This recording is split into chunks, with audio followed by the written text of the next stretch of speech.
دسته ورزشی خطلان یک رو در سطح جمهوری فوتبالبازان سردلیمپی ناحیه عبدالرحمن جومی معرفی می نمودند.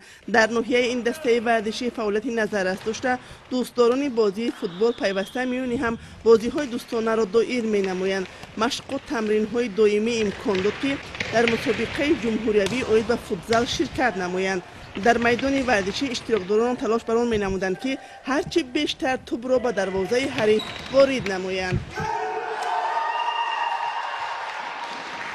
عین حال در مسابقه مذکور ورزشگران از تمام منطقه های جمهوری جلب گردیده بین هم رقابت کرده ایستادند و بهترین ها بین اینها انتخاب گردیده با جام مدال و توپ‌های کمیته کار با جوانان و ورزش نزد حکومت جمهوری تاجیکستان قدردانی می‌گردند. مقصد برگزار نمودن چنین چهاربینی‌ها پیش از همه ترغیب و تشویق طرز حیات سالم، جلب نورسان و جوانان علل خصوص جوانان سردلیمپی یعنی ناشنوا جلب نمودن آنها به ورزش، رشد نمودن این نمود ورزش و دوستی بین جوانان و نورسان پیش از همه انتخاب نمودن ورزشگران بهترین جهتی در آینده سفربر نمودن آنها در مسابقه های بین المللی برای پرافشان نمودن پرچم دولت کشور محسوب می‌یابد.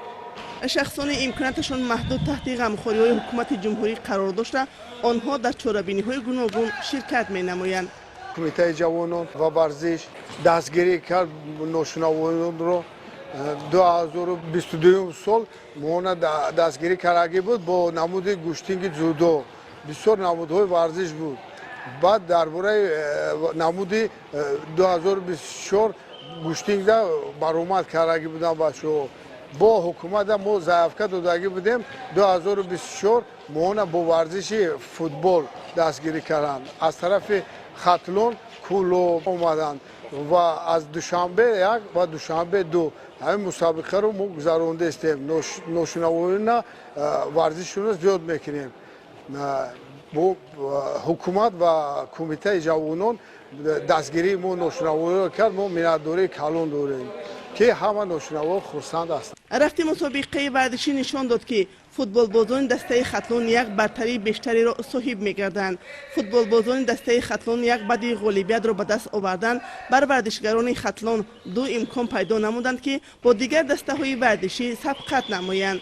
با اطلاع مسئولین مؤسسه دولتی مکتب ورزشی ناحیه عبدالرحمن جومی ورزشگران امکاناتشان محدود با چست و چالاکی مخصوص در این مسابقه جمهوریوی مسئولیت بلند نشان دادند. ما خرسندیم که ناشنوایان اشتراک کردن در همه مسابقه که با دستگیری دولت و حکومت جمهوری تاجیکستان کمیته جوانان که همین مسابقه های بین ناشنوایان دستگیری کردن ما به حد منتظریم رحمت کلان.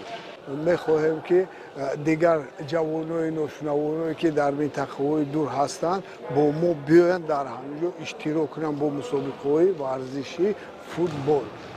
داوران رفتی برگزاری مسابقه جمهوریوی را دقیق کارانه بهاگذاری می نمودند. جنبستی بازی فوتبال بین ورزشگران سردلیمپی در سطح جمهوری ثابت نمود که ورزشگران دسته خطلان یک با حساب 10-9 به حریفان خود دسته ورزشی دوشنبه یک غالب دانسته شدند. این موفقیت ورزشگران را روح بلند نموده از دستگیری های رهبر سطح عالی کشور اظهار قناعتمندی می نمایند.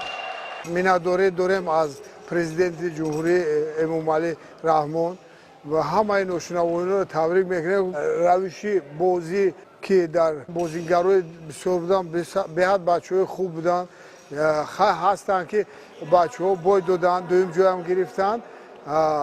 از دوشنبه برگزاری مسابقه های گوناگون ورزشی میان شخصان امکاناتشان محدود به جلب آنها به ورزش و رو آوردن به طرز حیات سالم زمینه واقعی میگذارد.